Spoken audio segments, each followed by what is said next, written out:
Okay बच्चों, chapter 2 unit and measurement, ठीक है। डायमेंशन भी लिख सकते हैं इसमें। इसमें एग्जाम्पलर में एमसीक्यू फर्स्ट में क्वेश्चन नंबर 2.1 अगर हम देखें तो इसमें पूछा है the number of significant figure in this number 0.06900। तो कितने सिग्निफिकेंट फिगर यहाँ पे है। तो नॉन जीरो नंबर के लेफ्ट के जीरो तो हम काउंट नहीं करेंगे, बट ये चारों जो है 6900 इनको हम सिग्निफिकेंट में काउंट करेंगे। तो यहाँ पे जो सिग्निफिकेंट फिगर है दैट इज दी 4, ठीक है। तो 4 सिग्निफिकेंट फिगर आपको यहाँ पे हैं। क्वेश्चन नंबर 2.2 अगर देखें तो सम of numbers 436.32, 227.2 and 0.301 in appropriate significant figures will be। ये आपको फाइंड आउट करने हैं, तो इनको हमको ऐड करने हैं। 436.32, 227.2, 301। So if we add तो हमको ये मिलेगा 8.366। तो इनको हम ऐड कर रहे हैं, तो जो मिनिमम डेसिमल नंबर डिजिट तक हमको जाना है दैट इज 1। मीन्स हमको इनको यहाँ से हटाना है, इनको हटाना है। ये लेस देन 5 है 2, तो इजीली हम इसको रिमूव कर सकते हैं। तो ये हो जाएगा 663.8। So this will be the right answer, okay, of this question. Now question number 2.3 में क्या बोला है हमसे, the mass and volume of a body is 4.237 ग्राम में है, एंड जो वॉल्यूम है वो 2.5 सेंटीमीटर क्यूब है। The density of material of the body in correct significant figures will be। So density is nothing but mass divided by volume.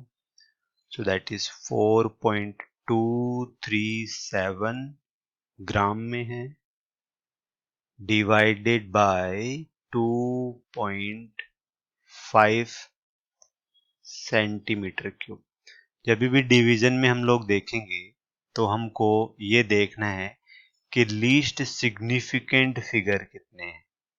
तो यहाँ पे least significant देखें तो इसमें 2 है और यहाँ पे 4 है। तो आंसर में कितना आना चाहिए, अपने 2 सिग्निफिकेंट आने चाहिए। इसको अगर मैं डिवाइड करता हूँ 6948 मेरे पास आता है। तो मेरे को 2 सिग्निफिकेंट में जाना है, मींस मेरे को यहां से इन तीनों को रिमूव कर। सो ये 500 से ज्यादा है, तो इजीली यहाँ पे क्या होगा 9 को रिमूव कर सकते हो, बट इससे प्रायर जो टर्म है उसमें आपको एक ऐड करना पड़ेगा। So now it will B this. तो यहाँ हमारा आंसर होगा ऑप्शन सी। इस क्वेश्चन में अगर देखें 2.4 में the number 2.745 and 2.375 on the rounding हो अप टू 3 सिग्निफिकेंट फिगर्स तक इसको राउंड ऑफ करना है।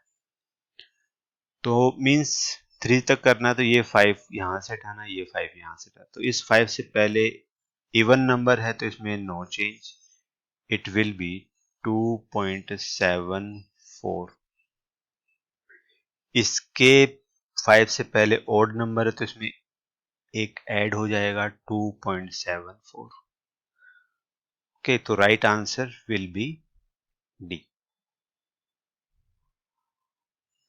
क्वेश्चन नंबर 2.5 में अगर हम देखें the length breadth of A rectangular sheet is 16.2 centimetre and 10.1 centimeter respectively, the area of the sheet in the appropriate significant figures and error is। Okay, तो ये बच्चों कुछ ऐसा है कि ये आपको लेंथ गिवन है, ये आपको ब्रेड्थ गिवन है, सो द एरिया होगा that is something by length multiply with the breadth. ऐसे कुछ हम लोग निकाल लेंगे और फिर एरिया को लिखने का जो फॉर्मेट है that is this, plus minus delta A bar. ये फॉर्मेट हमको फॉलो करना है। तो पहले हम एल क्या है वो लिख लेते हैं। तो एल हमको दे रखा है 16.2। अब आप इस पे ध्यान से देखें, ये मीन वैल्यू है, तो इसमें जो एरर आएगा वो कितना आ सकता है, वो कितना होगा, दैट इज 0.1 सेंटीमीटर। ठीक है, इसमें जो एरर होगा वो कितना हो सकता है मैक्सिमम, दैट इज, और मिनिमम जो आप बोल सकते हो 0.1 का एरर होगा, और वैसे भी इसमें 0.2 जो होगा अनरिलायबल नंबर है। तो यहीं से हमको आइडिया लगेगा कि आपके एरर कितनी या क्या होगी, जिसको अपन मीन एब्सोल्यूट एरर भी बोलते हैं। दिस इज 10.1 और यहाँ पे भी आपका मीन एब्सोल्यूट एरर 0.1 सेंटीमीटर ही है। तो अगर यहां से हम कंपेयर करें तो ये आपका एल बार हो गया और प्लस माइनस ये डेल्टा एल बार हो गया, ये मीन वैल्यू हो गई, और ये plus minus delta B bar. तो भाई ए बार तो सिंपली आ जाएगा अपने पास, कैसे, मल्टीप्लाइड विद, मल्टीप्लाई कर देंगे 16.2 मल्टीप्लाइड विद 10.1। अब यहाँ पे अगर हम लोग देखें इनमें 16.2 को मल्टीप्लाई कर दें 10.1 से, तो हमारे पास आएगा 6.62। ठीक है, तो यहाँ पे सिग्निफिकेंट कितना है, 3 है। इसमें भी सिग्निफिकेंट फिगर कितने हैं, 3 हैं। तो रिजल्ट में भी 3 आने चाहिए, जबकि यहाँ पे 5 हो रहे हैं। मीन्स इन दो को हमको रिमूव करना है। Now this number this is greater than 5, तो इसमें ऐड हो जाएगा, एक भी हो जाएगा दिस। ठीक है, तो ए बार तो अपना निकल लिया। अब हमको डेल्टा ए बार कैसे निकालेंगे, तो हमको पता है जब मल्टीप्लाई में होता है तो रिलेटिव एरर हम इस फॉर्मूला से निकालते हैं। ठीक है, delta B bar B bar, तो यहां से हमारे पास डेल्टा ए बार आ जाएगा, that is A bar delta L bar by this plus B bar. अब या तो आप ए बार को रिप्लेस कर दो एल बार बी बार से, तो ये आपके पास अपने से ही कैंसिल हो जाए, हो क्या जाएगा, that B bar delta L bar plus, ठीक है, अब इसमें आ जाएगा L bar delta B bar. तो भाई बी बार कितना है 10.1, डेल्टा एल बार कितना है 0.1, प्लस एल बार कितना है 16.2 मल्टीप्लाइड विद 0.1। तो ये हमारे पास जो नंबर बनेगा ये बनेगा 1.01 प्लस 1.62, और इनको ऐड करने पे आएगा 2.63। अब हम देखें तो हमारे पास जो सिग्निफिकेंट फिगर है यहाँ पे 1 है, और इधर भी कितना है 1 है, तो फाइनल रिजल्ट में भी सिग्निफिकेंट कितना आना चाहिए, 1 ही आना चाहिए। ठीक है, तो आप यहाँ पे भी कर सकते थे वो चीज। ठीक है, तो यहाँ पे भी करोगे तो ठीक है, हमको ये 2 को रिमूव करना है, दिस इज ग्रेटर देन 5, तो ये इजीली 3 बन जाएगा। तो डेल्टा ए बार भी आपके पास आ गया। ठीक है, तो फाइनल जो ए को हम लिखेंगे वो क्या होगा, ए bar plus minus delta A बार। तो ए बार तो आया आपके पास 164 प्लस माइनस डेल्टा ए बार आया आपके पास फाइनली 3 एंड सेंटीमीटर स्क्वायर। तो देखने से हमको जो आंसर लग रहा है वो है A. A will be the right answer for this. Question number 2.6 को देखो, which of the following pair of the physical quantities does not have same dimensional formula. कौन सी जो है वो same dimensional formula does not have. ठीक है, work और टॉर्क बिल्कुल इनका डायमेंशनल फॉर्मूला सेम होता है, because work F multiply with displacement होता है, टॉर्क जो होता है फोर्स इनटू परपेंडिकुलर डिस्टेंस होता है, तो सेम ही आने वाला है। इम्पल्स फोर्स इनटू टाइम होता है, मोमेंटम होता है p divided by t is equal to f। ठीक है, तो p जो है मोमेंटम वो f इंटू टी होगा। ये आपका इम्पल्स हो गया, ये मोमेंटम हो गया, तो ये भी जो है सेम ही आएगा।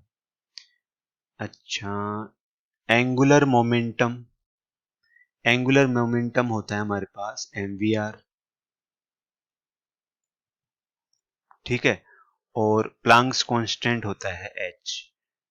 तो ये हम डी ब्रोगली इक्वेशन से देख सकते हैं, यहां से ये mv होता है, तो p multiplied with lambda is equal to h।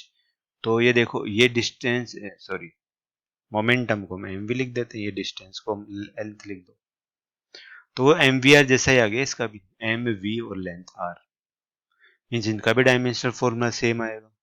ठीक है, तो ये भी आप हमारा आंसर नहीं होगा, ये भी नहीं होगा, ये भी नहीं होगा। सरफेस टेंशन, टेंशन फोर्स होता है और surface tension force per unit length होता है, तो does not have the same dimensional formula, तो आंसर इसमें होगा सी।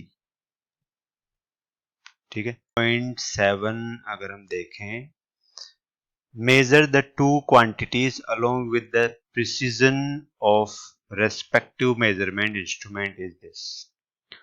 So value of a multiplied with b will be what? क्या होने वाली है?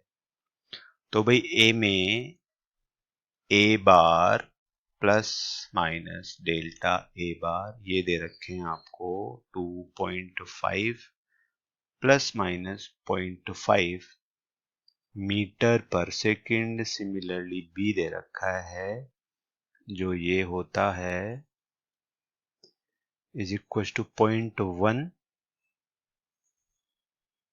Plus minus 0.01 second. ओके, और ए और बी से निकालना है, मतलब ये तो डिस्टेंस कुछ निकाल रहा है। ठीक है, तो भाई जेड को हम लिखने क्या वाले हैं, जेड बार प्लस माइनस डेल्टा जेड बार लिखने वाले। तो जेड बार में तो कोई इश्यू नहीं है, वो सिंपली ए बार बी बार बनता है। ए बार है 2.5 मल्टीप्लाइड विद 0.10, सो ये आ जाएगा अपने पास 0.25। और यहाँ पे भी देखो सिग्निफिकेंट फिगर 2 है, इसमें भी सिग्निफिकेंट 2 है, तो इसमें भी 2 सिग्निफिकेंट है, कोई प्रॉब्लम नहीं है, सही है। डेल्टा जेड बार और निकालना है, तो वो हमको पता है कि हम लोग निकालेंगे उसको ऐसे। ठीक है, delta A bar by A bar plus minus delta B bar, तो डेल्टा जेड बार हो जाएगा। देखो जेड बार तो आप लिख दो गे ए बार बी बार, तो वही चीज फिर कि B bar delta A bar plus, ठीक है ये प्लस माइनस नहीं होगा, ये ए बार और डेल्टा बी बार है 0.10 मल्टीप्लाइड विद 0.5 प्लस ए बार है अपने पास कितना 2.5, इसको मल्टीप्लाई करेंगे हम 0.01 से।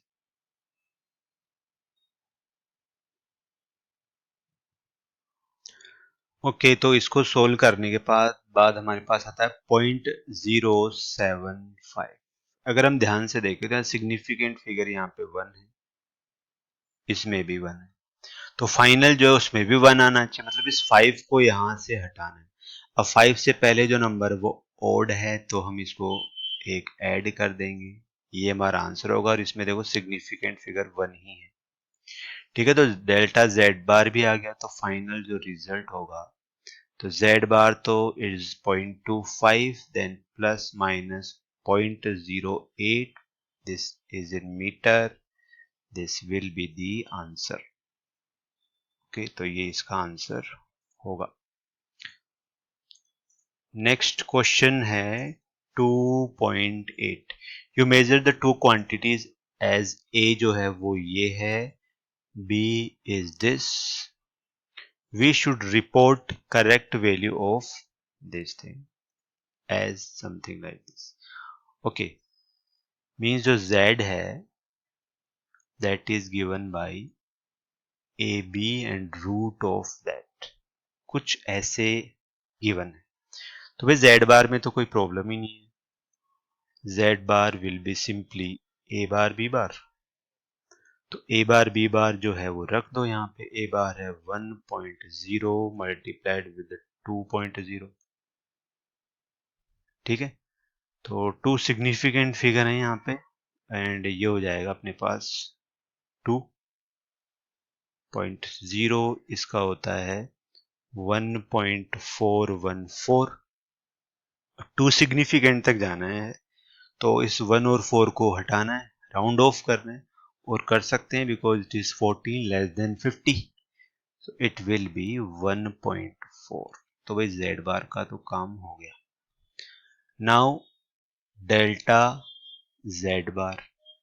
तो भाई डेल्टा Z बार को अब मैं डायरेक्ट लिखने वाला हूं दैट B बार, सॉरी इसमें हाफ भी है, भी है ना, ये जो है क्या होगा, इनकी पावर हाफ है, तो ये बनेगा something like this, that 1/2 delta A bar divided by A बार, पूरा लिख ही लेते हैं, और इसमें भी हाफ है, delta B bar divided by B bar.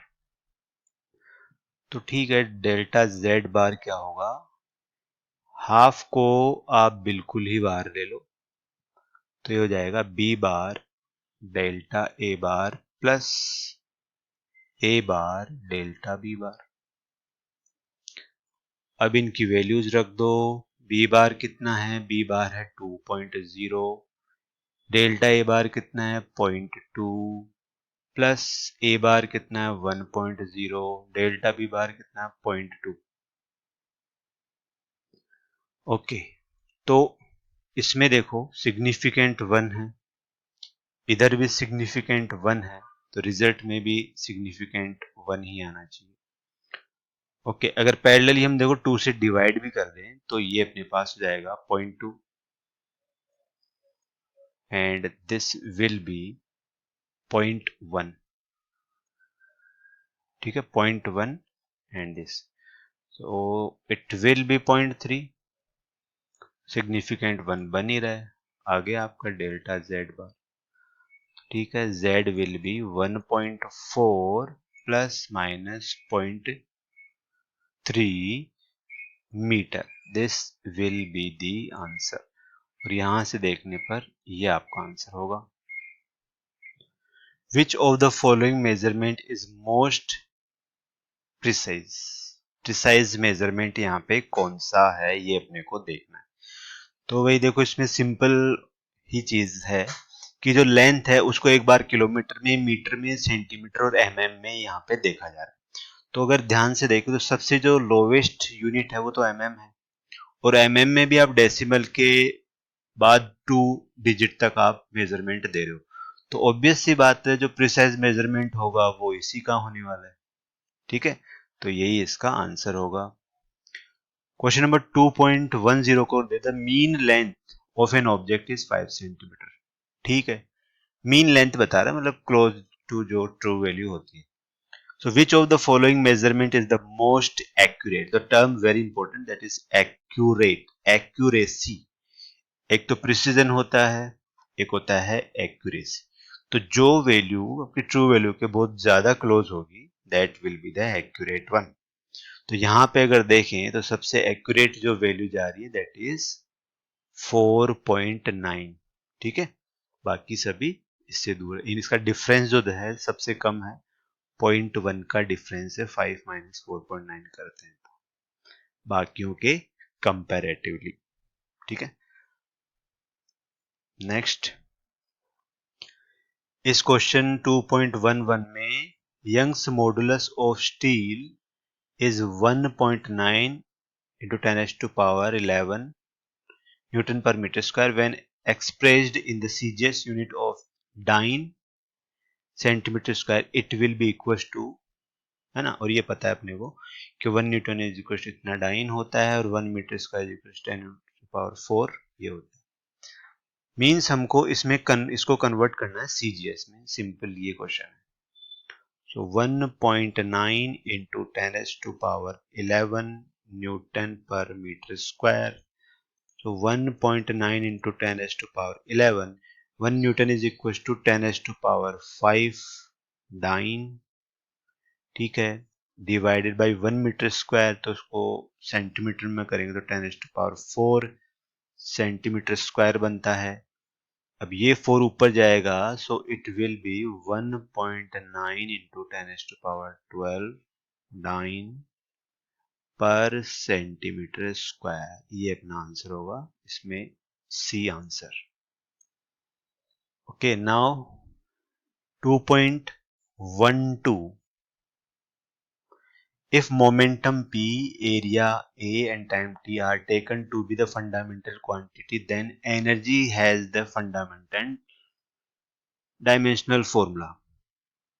This is the application of dimensional formula, that is the I think third property जिसमें हम formula derivation निकालते हैं।